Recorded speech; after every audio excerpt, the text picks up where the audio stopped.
മനുഷ്യരെ മാത്രമല്ല പ്രകൃതിയിലെ സർവ്വചരാചരങ്ങളെയും സഹജീവികളായി കാണാൻ കഴിയണം.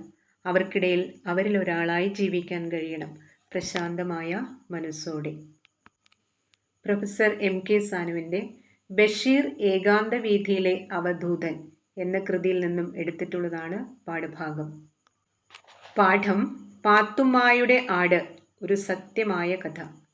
പാത്തുമ്മായുടെ ആട് ചുമ്മാ ഒരു കഥയല്ല. അതിലെ കഥാപാത്രങ്ങളെല്ലാം ഈശ്വരാനുഗ്രഹത്താൽ ഇപ്പോഴും ജീവിച്ചിരിക്കുന്നു.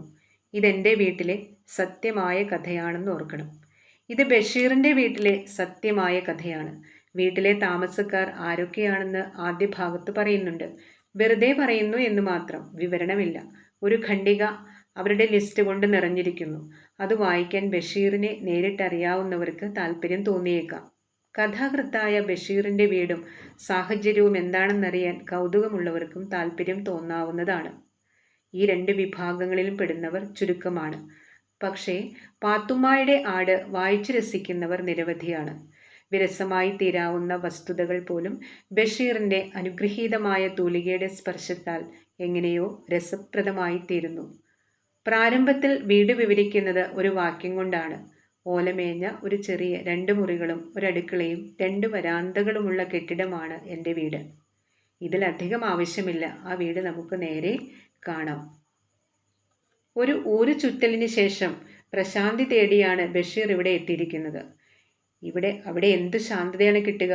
2 സഹോദരന്മാരും അവരുടെ കുടുംബങ്ങളും, ഒരു സഹോദരിയും ഭർത്താവും മക്കളും, ഏറ്റവും ഇളയ സഹോദരനും. ഇത്രയും അംഗങ്ങളാണ് ആ വീട്ടിലുള്ളത്.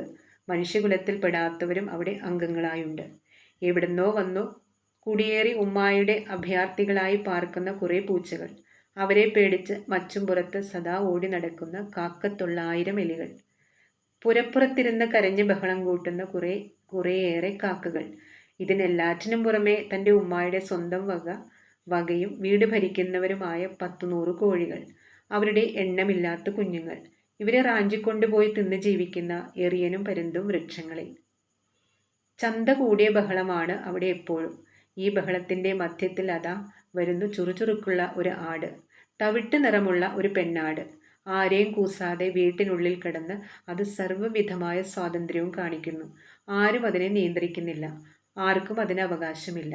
കാരണം അത് പാത്തുമ്മായുടെ ആടാണ്, ബഷീറിൻ്റെ സഹോദരിയായ പാത്തുമ്മായുടെ ആട്. കുഞ്ഞുങ്ങളുടെ കരച്ചിൽ, പെണ്ണുങ്ങളുടെ വഴക്ക്, വർത്തമാനം, ഇവ എപ്പോഴും അന്തരീക്ഷത്തിൽ നിറഞ്ഞു നിൽക്കുന്നു. ബഹളങ്ങളുടെയും മേളങ്ങളുടെയും മധ്യത്തിലാണ് ബഷീർ വന്നിരിക്കുന്നത്, പ്രശാന്തത തേടി. ഇനിയും പലതുമുണ്ട് അനുഭവങ്ങൾ. സഹോദരിമാർ രഹസ്യമായി ബഷീറിനെ സമീപിക്കുന്നു. വല്യ ഇക്കാക്ക ഒരാൾക്ക് കമ്മൽ പണിയിച്ചു കൊടുക്കണം, മറ്റൊരാൾക്ക് വല്യ ഇക്കാക്ക പാത്രങ്ങൾ വാങ്ങിച്ചു കൊടുത്താൽ മതി. ഉമ്മാക്കും ഇടയ്ക്കിടെ പറയാനുള്ളത് രൂപ വേണമെന്നാണ്. നീ എനിക്ക് കുറച്ച് രൂപ താ. അബൂബക്കർ: അബു: ഒരു ചെറിയ കാര്യമേ പറയുന്നുള്ളൂ. വല്യക്കാക്ക, നമുക്ക് ഈ മുറ്റം കെട്ടിക്കണം, പെരയുടെ കൂട് മാറ്റി ഓടിടിക്കണം. ആവശ്യങ്ങൾ ഇങ്ങനെ അനേകമുണ്ട്. ഉമ്മ, സഹോദരന്മാർ, സഹോദരികൾ, അവരുടെ മക്കൾ, ഇവരെല്ലാവരും ഇടയ്ക്കിടെ ബഷീറിനെ സമീപിക്കുകയും ഓരോതരം ആവശ്യങ്ങൾ ഉന്നയിക്കുകയും ചെയ്യുന്നു. അവ സാധിക്കാൻ പ്രയാസമില്ല. പക്ഷെ പണം വേണം, ധാരാളം പണം വേണം. അതെവിടെ നിന്ന് കിട്ടും? വലിയ ധനികനായി ബഷീർ വന്നിരിക്കുന്നു എന്നാണ് അവരുടെ വിചാരം. ഇത്തരം രംഗങ്ങൾക്കും ചിത്രങ്ങൾക്കും ഇടയിലാണ് ബഷീർ എന്ന എഴുത്തുകാരൻ്റെ രൂപം ഉയർന്നു തെളിഞ്ഞ് പരിലസിക്കുന്നത്. കുഞ്ഞുങ്ങളുടെ വഴക്കുകളിലും മുതിർന്നവരുടെ അഭ്യർത്ഥനകളിലും ആടിൻ്റെ വികൃതികളിലും പക്ഷികളുടെ ചലനങ്ങളിലും ചാമ്പയുടെ ചന്തത്തിലും മറ്റും വിനോദിച്ചുകൊണ്ട് ബഷീർ നേരിയൊരു മന്ദഹാസത്തോടുകൂടി ഒരു യോഗിയെപ്പോലെ വിലസുന്നത് നാം കാണുന്നു. ജീവജാലങ്ങളുടെ നാനാവിധമായ ചേഷ്ടകളും ഭാവവിശേഷങ്ങളും ലീലയായി ദർശിക്കുന്ന സൃഷ്ടാവിനെ ബഷീർ ഇവിടെ അനുസ്മരിപ്പിക്കുന്നു. ചാമ്പയ്ക്ക് പറിച്ചെടുക്കാൻ വരുന്ന പെൺകുട്ടികളെ ചിത്രീകരിക്കുന്നിടത്ത് ബഷീർ തന്നെ പരിഹസിക്കുകയും ചെയ്യുന്നു. M. ഗോവിന്ദൻ, സ്വന്തം ഭാര്യ ഡോക്ടർ പത്മാവതി, മകൾ ബാല, K.A. കൊടുങ്ങല്ലൂർ തുടങ്ങിയവർ പോലും ഈ ലോകത്തിൽ കത്തിലൂടെ സ്ഥാനം പിടിക്കുന്നു.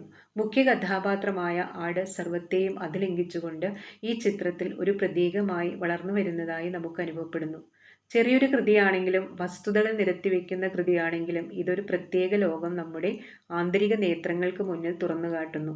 മനുഷ്യരും പ്രകൃതിയും ജീവജാലങ്ങളുമെല്ലാം പരസ്പരം ദുരൂഹമാംവിധം ബന്ധപ്പെടുന്ന ഒരു ലോകം, അഖണ്ഡമായ ലോകമാണിത്.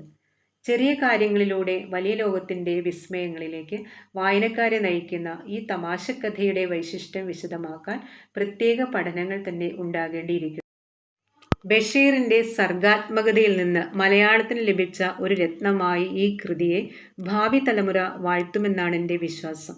ജീവിത സാഹചര്യങ്ങൾ മാറിക്കൊണ്ടിരിക്കുമെന്ന് നമുക്കറിയാം. ഇപ്പോൾ തന്നെ മാറിയിരിക്കുന്നു. മനുഷ്യബന്ധങ്ങളുടെ സ്വഭാവവും മാറും. പ്രകൃതിയുമായി മനുഷ്യനുള്ള ബന്ധവും ഇല്ലാതായെന്ന് വരും. അതെല്ലാം സംഭവിച്ചു കഴിഞ്ഞാലും ഈ ചെറിയ കൃതിയുടെ ഗഹനത സുശിക്ഷിതരായ വായനക്കാരെ എന്നും വശീകരിച്ചു കൊണ്ടിരിക്കുമെന്ന കാര്യം തീർച്ചയാണ്.